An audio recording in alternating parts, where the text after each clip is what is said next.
Welcome to Cybercriminals Savvy, the show that demystifies cybersecurity for not-for-profit boards and leaders. Hello, I'm your host Michala Liavaag, founder of Cybercriminals Consulting. It's Identity Management Day, which gives me the perfect excuse to talk about identity. So identity and access management is one of the most fundamental things in security. Without it, a security program will not be very effective because it's important that we know who is working for an organization. Maybe there's third parties involved as well. We need to know who they are, where they're working, what information they should have access to, so we can actually implement the controls appropriately. And this all means that we need to have a really good handle on who's actually in our organization. And if we have an HR department, some robust onboarding and offboarding procedures, including when people move across the organisation and take those access rights with them from job to job, as often happens. So the key elements around identity, when we're looking at this from a process point of view, is identifying and confirming that the person is who we think they are. So HR will be doing typically some screening, might look at passports, driving licenses and such, and that covers that pre-bit, the identification of that individual, before issuing them with a digital account. It's going to be down to the organisation looking at that person's role as to what information they should have access to. Therefore, they will issue some authorisations to say, yes, this person can access this content. And then when that person tries to access that content in a system, that process where they're putting in a username, typically in a password, maybe multi-factor authentication, that's the authentication part of the process. So we've had the identification, verifying their identity.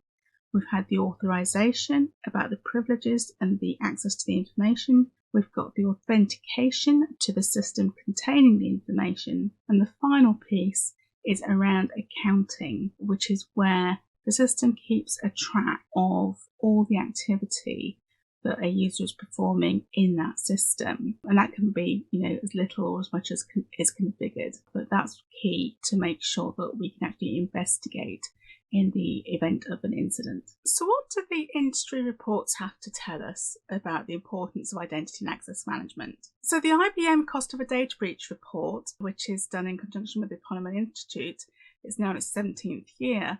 They found that the most common initial attack vector is compromised credentials, which was responsible for 20% of breaches.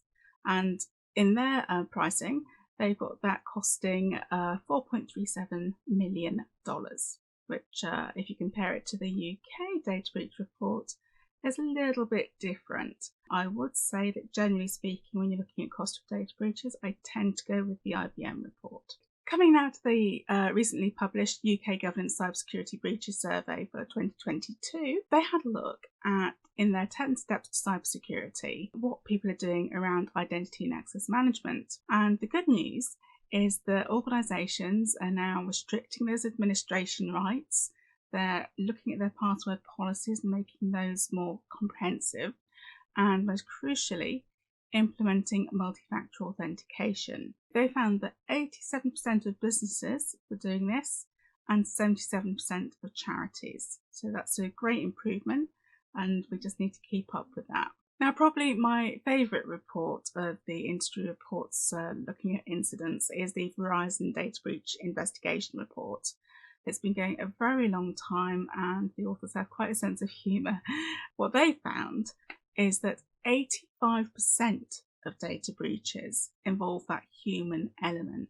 The credentials are still the most sought after by the cybercriminals because, again, you get access to the network directly. When they look a bit deeper, what they found was within the privileged misuse, 99% of that was down to insiders.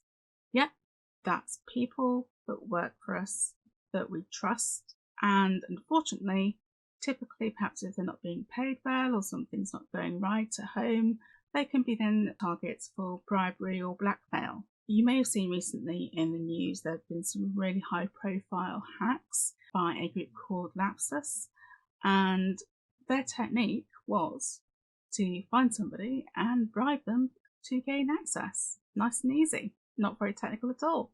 So in terms of what we're providing for you today, you've been hopefully following along the past few weeks with the Cybility tips, where we've covered how to actually create a strong passphrase and again about the multi-factor authentication. We are providing you with a crib sheet where you can look at 10 key questions that you can ask of your exec team or your IT department to get that assurance that identity and access management is something that's being handled well in your organisation.